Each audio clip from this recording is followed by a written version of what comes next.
Mostly service لین میں ابھی بھی یہاں سے پیکو یہ کچا جیل روڈ کا اتنا برا حال ہوتا ہے ہمیشہ. نہیں فیروز پور روڈ آپ دیکھیں نا آپ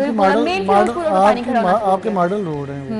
میں گورنر ہاؤس کے بالکل سامنے ابھی بھی ہے واسا کے 2-3 ٹرک کھڑے ہیں, پمپ لگا ہوا ہے, واسا کی بڑی وہاں پہ ٹیم موجود ہے جو پانی نکالنے کے لیے, لیکن اس کے باوجود گورنر ہاؤس کی پوری دیوار کے ساتھ 3-4 دن گزر گئے. والٹن روڈ کا آپ نے حال اگر وہاں سے گزرتے ہیں آپ نے دیکھا ہوگا. ابھی یہ دیکھیں یہ فیروز پور روڈ پہ جہاں سے آپ مالٹن کچہری کی طرف ہوتے ہیں وہاں پہ کم از کم 1.5 سے 2 فٹ پانی کھڑا ہے اور لوگوں کو انتہائی پریشانی کا سامنا. ٹریفک سلو ہی میں ہوتی دیکھ رہا ہے. ہوں کہ لوگ بیچارے دفاتر جا رہے ہیں جو بائکر ہیں ان کے جو شوز ہیں وہ خراب ہو رہے ہیں, کپڑے خراب ہو رہے ہیں, گاڑیاں اس میں بند ہو رہی ہیں. تو یہ ماڈل روڈ پہ اگر واسا کی نیگلیجنسی ہے وہ وہاں پہ اپنے بندے نہیں ڈپلائی کر رہے تو یہ دیکھیں باقی جو شاہراہیں ہیں جو عام شاہراہیں ہیں جہاں پہ اتنا رش نہیں ہے یا VVIP موومنٹس نہیں ہیں ان پہ تو بالکل فوکس نہیں کرتے. واٹر پمپ بنا رہے ہیں, لگا رہے ہیں, اس پہ بھی ڈیزل لگ رہا ہے. صحیح صاحب ہر چیز دیکھیں ہر چیز پہ آپ خرچ کیے جا رہے ہیں. تو آپ قدرتی وسائل جو ہیں ان کو استعمال کریں, پرزرو نہیں کرنا چاہتے, ان کو بچائیں پانی کو. جس طرح عامر بھائی کہہ رہے ہیں گرین بیلٹس بنائیں, بات وہی گراؤنڈ ہے نیچے کہ بنائیں. ٹھیک ہے جاتی پہلے بھی ہیں ہم ان کی ڈسکس تنخواہیں جو ہمارے محکمے ادارے ہیں ان کی ہماری جیبوں سے جاتی ہیں, ہمارے ٹیکس سے کھاتے ہیں, ٹھیک ہے اوکے ٹھیک ہے مراعات لے لیں, ٹھیک ہے تنخواہیں لے لیں, لیکن ہمارا کام بھی تو کریں نا. مسئلہ تو یہی ہے کہ میں اکثر یہی بات کرتا ہوں عامر بھائی سے کہ ہم کوئی بھی کاروبار شروع کرتے ہیں 15-20 قسم کے ٹیکسی جو ہیں وہ ڈائریکٹ انڈائریکٹ دے رہے ہوتے ہیں, اور اس کے بعد اگر جن اداروں کو آپ ٹیکس دیتے ہیں وہ اسی لیے دیتے ہیں کہ وہ آپ کو سروس پرووائڈ کرتے ہیں. ایگزیکٹلی. اگر آپ وہ بجلی دے رہے ہیں آپ کو ٹھیک ہے دکھ نہیں ہوگا کہ ہماری لیکن جیبوں سے جا رہا ہے, اگلی بات دکھ کی ہے نا ہوں. کہ اگر آپ کا کوئی ڈرین خراب ہو گیا ہے بازار میں, آپ نے واسا کو کال کی ہے, وہ آئیں گے جب تک آپ ان کو پیسے نہیں دیں گے. اگر آپ کوئی LWMC والے آ جائیں وہ دروازے کے آگے کھڑے رہتے ہیں, جب تک آپ ان کے ساتھ کوئی لین دین نہ کریں گے وہ نہیں کریں گے. آپ کی بجلی جو افسران ہیں جب آپ ان سے ان تمام مسائل پہ بات کرتے ہو دیر لائک کہ مطلب ان افیکٹڈ ٹوٹلی, نہیں وہ ایسا کچھ بھی نہیں ہے, وہ سمجھتے ہیں ان کا رائٹ ہے, وہ سمجھتے ہیں یہ ان کا رائٹ ہے. چاہ پانی ایک سادہ سا جملہ ہے, جو بھی آئے اس کو عامر بھائی بھی کہیں گے چائے پانی دے دیں. ہم بھی کہتے ہیں ہاں یار یہ کام کروا لیے اس کو چائے پانی. اچھا وہ نہیں مانگتے نا, ہمیں خود شرمندگی فیل ہو رہی ہے. اور اگر بجلی کی بات کریں آپ کی لائٹ چلی جائے تو لیسکو والے جس طرح آپ کھجل کرتے ہیں ان کا فون بالکل صحیح صاحب. لیکن واسا کو تو اپنے کام ٹھیک کرنے کو میں دکھ ہوتا ہے. آپ ملتان روڈ پہ سفر کر لیں, آپ کو پانی ہی پانی ملے گا اور گڑھے ہی گڑھے ملیں گے, آپ کو کہیں جگہ پہ کوئی سکون نہیں ملے گا. پورے ملتان آج کی خبر کے اندر بھی شامل ہے کہ ملتان وزیر اعلیٰ نے ملتان مطلب ایک وزیر اعلیٰ کہاں کہاں کام کرے گا. اب پھر وہی بات آتی ہے, صاحب صاحب بھی مذاق اڑائیں گے, کھارک نالے کا کام سردار عثمان بزدار خان کے دور کا شروع ہو, نہیں کرتے انہوں نے کھود کے لوگوں کے عذاب بنتا ہے, بنے کام کرنا نہیں کرنا. سال کے وہ وہاں پہ صداف پڑے ہوتے ہیں, جہاں میرا خیال ہے سارا سال کی ان کی روٹیاں لگ گئی ہیں شاید, اسی لیے وہ اس کا کام نہیں کرتے ہیں. اچھا اس کو انڈر گراؤنڈ کریں, اس نالے کے ساتھ ساتھ میں آپ کو بتاؤں کم از کم 1 لاکھ درخت لگ سکتا ہے, اتنی جگہ ہے, لیکن وہ انکروچڈ ہے, قبضہ ہے. وزیر اعلیٰ نے کہا کہ نالوں کے ارد گرد قبضے نہیں ہو سکتے. پوری کی پوری روڈ ایک بندے نے ڈال کے تو وہاں بھینسیں رکھی ہوئی اس نالے کے ساتھ. روڈ آ رہی ہے, روڈ جا رہی ہے, درمیان میں اس کا گھر ہے, یعنی اس نے وہ بھینسوں کا باڑا بنایا, گھر تو نہیں ہے. آپ مجھے بتائیں ان حالات میں آپ کیسے لاہور کے پانی کو اچھے طریقے سے سیور کر سکتے ہیں, مطلب اس کو نکال سکتے ہیں. پلاننگ ہی کوئی نہیں ہے یہاں پر, کسی قسم کی پلاننگ نہیں ہے. جب روڈ بنائے جاتے ہیں تب ہی پلاننگ نہیں ہے. آپ جب گرین بیلٹ سے اوپر لے گئے تو مجھے بتائیں, ہمیں اس رمضان میں اتفاق ہوا, وہ بارش بہت تیز تھی تو ہم ریس کورس میں تھے, تو ریس کورس میں انہوں نے مختلف گراؤنڈس کو اس کی گہرائی کے حساب سے بنایا ہوا ہے. تو وہاں آپ کتنے لاکھوں ٹن پانی میرا خیال ہے اس گراؤنڈس میں جمع ہوتا ہے, جو کہ روڈ کا پانی ہے, اور وہ پانی پھر اندر سیپیج ہوتا ہے, زمین کے اندر چلا جاتا ہے. تو یہ جو پلان کہہ رہے ہیں تو اس کے لیے تو اکھاڑ پچھاڑ بھی ہوگی نا, ڈرین سسٹم کو نیا شروع کرنا پڑے گا. ڈرین سسٹم لگانے کی بجائے آپ گرین بیلٹس کو کیوں نہیں نیچے لے جاتے, درخت بھی لگیں, پرندے بھی آئیں, پودے بھی ہوئیں, سبزی بھی, ہریالی بھی, پھول بھی, پھل بھی نظر آئے آپ کو, اور اس کے بعد آپ کے پانی بھی ڈرین ہو جائے. پھر آپ چھوٹا ڈرین بھی ہوگا تو چل جائے گا, صفائی نہیں ہوگی, مشینری ہے, جو وسائل آلریڈی موجود ہیں واسا کے پاس وہ ناکارہ ہو چکے ہیں, ان کی مینٹیننس کا کوئی خیال نہیں رکھا گیا. یہاں میں کمشنر صاحب کی مشاہ وہ کرتا ہوں, ان کی میں کبھی تعریف نہیں کرتا, لیکن اس کام کی کہ ان کے ساتھ انہوں نے یہ کہا کہ روڈ لیول سے جو ہے وہ نیچے گرین بیلٹس بنائے جائیں, لیکن جو پہلے سے بنی ہیں ان کو بھی نیچے کیا جائے. جیل روڈ پر آپ چلی جائیں,